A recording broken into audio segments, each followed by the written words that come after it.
ഇപ്പോൾ CPM-ന്റെ വയനാട് ജില്ലാ സെക്രട്ടറി ശ്രീ റഫീഖ് നമുക്കൊപ്പം ചേർന്നു. Shri Rafeeq, good morning. അങ്ങനെ FIR ഇട്ടിരിക്കുകയാണ്. മുതിർന്ന 4 നേതാക്കളെയാണ് ഇപ്പോൾ പ്രതിയേർത്തിരിക്കുന്നതെന്നാണ് നമുക്ക് ലഭിക്കുന്ന വിവരം.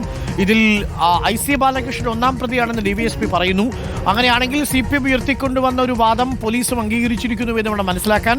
ഈ കത്തിന്റെ തെളിവിന്റെ അടിസ്ഥാനത്തിലായിരിക്കുമല്ലോ FIR ഇട്ടിട്ടുണ്ടാവുക. ഇനി IC ബാലകൃഷ്ണനും എതിരെയുള്ള സമരം നിങ്ങൾ കടുപ്പിക്കുമോ? എന്താണ് നിങ്ങളുടെ ഭാഗത്തുനിന്നുണ്ടാവുന്ന നടപടി? അല്ല, ഇതിൽ നേരത്തെ തന്നെ പകൽ പോലെ വ്യക്തമായുള്ള തെളിവുകൾ നിലനിൽക്കുന്നതാണ്. അതായത് തന്റെ മരണത്തിന് ഉത്തരവാദി ആരാണ് എന്ന് കൃത്യമായി വിജയേട്ടൻ എഴുതി വെച്ചിട്ടാണ് മരിച്ചിട്ടുള്ളത്. അപ്പൊ അതുകൊണ്ട് അത് വസ്തുതാപരമായ തെളിവുകൾ എന്ന നിലയിൽ തന്നെ പോലീസ് പരിശോധിച്ചാണ് ഇപ്പോ FIR ഈ കേസിൽ പ്രതി ചേർത്തിരിക്കുന്നത്. അതുകൊണ്ട് അടിയന്തരമായി ഇനി MLA എന്ന നിലയിൽ അദ്ദേഹത്തിന് ആ സ്ഥാനത്തിരിക്കാൻ യാതൊരു അവകാശവുമില്ല. കോൺഗ്രസിന് വേണ്ടി പതിറ്റാണ്ടുകളോളം പ്രവർത്തിച്ച ഒരു മനുഷ്യന്റെ മരണത്തിന് ഉത്തരവാദിയാണ് എന്ന നിലയിലാണ് ഇപ്പം പ്രതി ചേർക്കപ്പെട്ടിട്ടുള്ളത്. അതുകൊണ്ട് തന്നെ അടിയന്തരമായി അദ്ദേഹം രാജിവെച്ച് ഒഴിയാൻ വേണ്ടി തയ്യാറാകണം. അതോടൊപ്പം തന്നെ ഈ കേസിൽ പ്രതി ചേർക്കപ്പെട്ട ആളുകൾ അറസ്റ്റ് ചെയ്യണം എന്ന ആവശ്യമാണ് ഞങ്ങൾ ഉന്നയിക്കുന്നത്. ആ ആവശ്യം ഉന്നയിച്ചുകൊണ്ടുള്ള ശക്തമായ പ്രക്ഷോഭവുമായി മുന്നോട്ട് പോകാൻ തന്നെയാണ് CPM തീരുമാനിച്ചത്. ഇത് CPIM പറഞ്ഞ കാര്യം യാഥാർത്ഥ്യമായി എന്ന് പറയുമ്പോൾ ഇത് വസ്തുതയാണ്. ആ വസ്തുതയാണ് ഞങ്ങൾ പറഞ്ഞിട്ടുള്ളൂ ഇതുവരെ. ആ വസ്തുതകൾ വെളിച്ചത്ത് വരുന്നു എന്നത് ഏറ്റവും പ്രധാനപ്പെട്ട കാര്യമായി തന്നെയാണ് ഞങ്ങൾ കാണുന്നത്.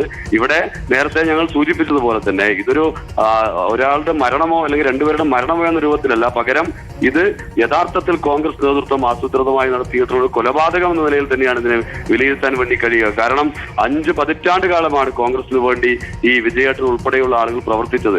അദ്ദേഹം പറയുന്നത് തനിക്ക് തരാനുള്ള പാരൊക്കെ പണം തരാനുണ്ട്, എവിടെ നിന്നൊക്കെ കിട്ടാനുണ്ട്, താൻ അനുഭവിച്ച മാനസിക പ്രയാസം ഇതെല്ലാം പറഞ്ഞതിന് ശേഷമാണ് അദ്ദേഹം പറയുന്നത് എന്റെ മരണത്തിന് ഉത്തരവാദിത്വം ഇന്ന ആളുകൾക്കാണ് എന്ന് വളരെ വ്യക്തമായി അദ്ദേഹം പറഞ്ഞിട്ടുണ്ട്.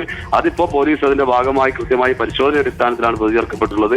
ഇനിയും ഇപ്പൊ KPCC നേതൃത്വവും അതുപോലെ തന്നെ VD സതീശനും ഉൾപ്പെടെയുള്ള ആളുകൾ ഈ ഘട്ടത്തിലും കുടുംബത്തെ ആക്ഷേപിക്കാനും ഈ കുറ്റക്കാരെ സംരക്ഷിക്കാനുമുള്ള നിലപാടായിരുന്നു ഇത്രയും സ്വീകരിച്ചത്. ഇനിയും ആ നിലപാട് തുടർന്നു കഴിഞ്ഞാൽ കേരളീയ സമൂഹം ആ നിലയിൽ തന്നെ അവർക്കെതിരായി സ്വീകരിക്കുന്ന അവസ്ഥയുണ്ട്. നോക്കൂ, അച്ചടക്ക സമിതി ഈ കുടുംബത്തിന്റെ വീട്ടിലെത്തി അവരെ അനുനയിപ്പിക്കാൻ ശ്രമിക്കുകയാണ്. ആ കുടുംബമാകട്ടെ അച്ചടക്ക സമിതിയുടെ സംസാരത്തിൽ താല്പര്യവും തൃപ്തിയും രേഖപ്പെടുത്തിയിട്ടുണ്ട്. അങ്ങനെ വന്നാൽ ആകെയുള്ള ഒരേ ഒരു തെളിവ് ഈ കത്ത് മാത്രമാണ്. ഏതെങ്കിലും തരത്തിൽ കുടുംബം നിലപാട് മാറ്റിയാൽ ഈ കേസ് നിൽക്കില്ലല്ലോ. അല്ല, ഇത് കാണേണ്ടത് ഇതൊരു സാമ്പത്തിക ബാധ്യതയുടെ പ്രശ്നം മാത്രമല്ലല്ലോ. ഇവിടെ 2 പേർ മരിച്ചിരിക്കുന്നു. ഇപ്പോൾ ഈ അച്ചടക്ക സമിതിയും അല്ലെങ്കിൽ പരിശോധനാ സംഘവും ഒക്കെ കോൺഗ്രസ് ഇതിനു മുമ്പും ഈ സഹകരണ സ്ഥാപനങ്ങളുമായി ബന്ധപ്പെട്ടുകൊണ്ട് വയനാട്ടിൽ രൂപീകരിച്ചിരുന്നു. അവർ അന്വേഷണം നടത്തിയിരുന്നു. ആ അന്വേഷണത്തിന്റെ ഭാഗമായി അവർ കണ്ടെത്തിയത് ഈ തെറ്റ് ചെയ്തവരെ സംരക്ഷിക്കുന്നതിനുള്ള കാര്യങ്ങൾ അവർ കണ്ടെത്തിയത്. അത് തെറ്റ് ചെയ്തവരെ സംരക്ഷിക്കുന്ന നിലപാട് ആ ഘട്ടത്തിൽ സ്വീകരിച്ചത്. ഇപ്പോൾ ഇത് വലിയ പ്രതിഷേധം ഉയരുകയും അതുപോലെ തന്നെ വിജയന്റെ കത്ത് പുറത്തു വരികയും പോലീസ് അന്വേഷണം വളരെ കൃത്യമായി മുന്നോട്ട് പോവുകയും ചെയ്യുമ്പോൾ ഒരു പ്രഹസനം എന്ന നിലയിലേക്ക് ഇതിനെ ഒന്ന് തണുപ്പിക്കുക എന്ന നിലയിലേക്കുള്ള ചില കാര്യങ്ങൾ അവർ ചെയ്തതുകൊണ്ട് ഈ കേസും ഇല്ലാതായി പോകുന്നില്ല. വളരെ കൃത്യമായി എന്റെ വിജയുടെ അദ്ദേഹത്തിന്റെ കൈപ്പടയിൽ എഴുതി ഒപ്പിട്ട കത്താണുള്ളത്. അതിനേക്കാൾ വലിയ തെളിവുകൾ മറ്റെന്താണ്? പക്ഷെ അപ്പോഴും IC ബാലകൃഷ്ണനെതിരെ സാക്ഷിമൊഴികളൊന്നും തന്നെയില്ല. ആകെയുള്ളത് ഈ കത്ത് മാത്രമാണ് റഫീഖ്. അല്ല, അന്വേഷണത്തിന്റെ ഭാഗമായി ബാക്കി മുഴുവൻ കാര്യങ്ങൾ വരും. സാക്ഷിമൊഴികൾ ഇല്ല എന്നത് നിങ്ങളുടെ വ്യാഖ്യാനം മാത്രമാണ്. സ്വാഭാവികമായിട്ടും ഇവിടെ പല പേരുകളും പരാമർശിക്കപ്പെട്ടിട്ടുണ്ട്. അവരെല്ലാം പോലീസ് പ്രതിയെടുത്തിട്ടുണ്ട്. അത്തരം കാര്യങ്ങളെല്ലാം പോലീസ് വളരെ കൃത്യമായി പറഞ്ഞിട്ടുണ്ട്. അതുപോലെ തന്നെ കുടുംബം ഉൾപ്പെടെ കൃത്യമായി ചില പ്രതികരണങ്ങൾ നേരത്തെ ചാനലുകളും മറ്റുമെല്ലാം നടത്തിയിട്ടുണ്ട്. ഇതെല്ലാം പൊതുസമൂഹത്തിന് മുമ്പിലുണ്ട്. കണ്ണൂരിൽ PP ദിവ്യയുടെ കാര്യത്തിൽ എങ്ങനെയാണോ നീങ്ങിയത് അതേപോലെ ഈ വിഷയത്തിലും നീങ്ങണമെന്നാണ് പറയുന്നത്. PP ദിവ്യ ജനപ്രതിനിധിയായിരുന്നു. അതേപോലെ IC ബാലകൃഷ്ണനും ജനപ്രതിനിധിയാണ്, MLA ആണ്. ഇപ്പോൾ FIR-ൽ പ്രതി ചേർക്കുന്നതിലൂടെ അറസ്റ്റ് കൂടി രേഖപ്പെടുത്തുകയാണെങ്കിൽ ആ പദവിയിൽ തുടരുക. PP ദിവ്യയുടെ കാര്യത്തിൽ പാർട്ടി എടുത്തൊരു നിലപാടുണ്ട്. അത് തെരഞ്ഞെടുക്കപ്പെട്ട സ്ഥാനങ്ങൾ രാജിവെക്കേണ്ടതില്ല എന്ന നിലപാടാണ് CPM വന്നെടുത്തിരുന്നത്. അത് IC ബാലകൃഷ്ണനും ബാധകമല്ലേ? അല്ല, ഇവിടെ PP ദിവ്യയുടെ കേസും ഈ കേസും താരതമ്യം ചെയ്യാൻ പറ്റുന്ന കാര്യമല്ല. കാരണം നമുക്കറിയാം PP ദിവ്യയുടെ വിഷയത്തിൽ CPM സ്വീകരിച്ച ധാർമ്മികമായ ഒരു നിലപാടാണ് നമ്മൾ സ്വീകരിച്ചത്. പകരം അവിടെ ഉണ്ടായത് പ്രകടമായി നേരത്തെ കുറിപ്പുകളോ ഇതുപോലെയുള്ള ആത്മഹത്യാ കുറിപ്പുകളോ പേരെഴുതി വെച്ച സംഭവങ്ങളോ ഒന്നുമില്ല.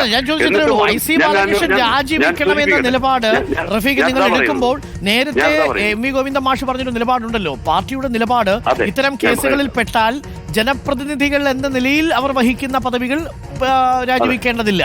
അതാണ് ഞാൻ പറഞ്ഞു വരുന്നത്. അതായത് എന്നിട്ട് പോലും അത്ര തെളിവുകൾ പ്രകടമായ കാര്യങ്ങൾ കുറിപ്പുകളോ ഇതുപോലെയുള്ള കാര്യങ്ങളോ ഇല്ലാതിരുന്നിട്ട് പോലും ധാർമ്മികമായ ഉത്തരവാദിത്വം ഏറ്റെടുത്തുകൊണ്ടാണ് PP ദിവ്യയെ തൽസ്ഥാനത്ത് നിന്ന് രാജിവെക്കുന്ന സാഹചര്യം ഉണ്ടായത്. അല്ല, പി.പി. ലീല പക്ഷേ ഇപ്പോഴും ജനപ്രതിനിധിയാണ്. അവർ ജില്ലാ പഞ്ചായത്ത് പ്രസിഡന്റ് സ്ഥാനത്ത് നിന്നേ മാറിയിട്ടുള്ളൂ.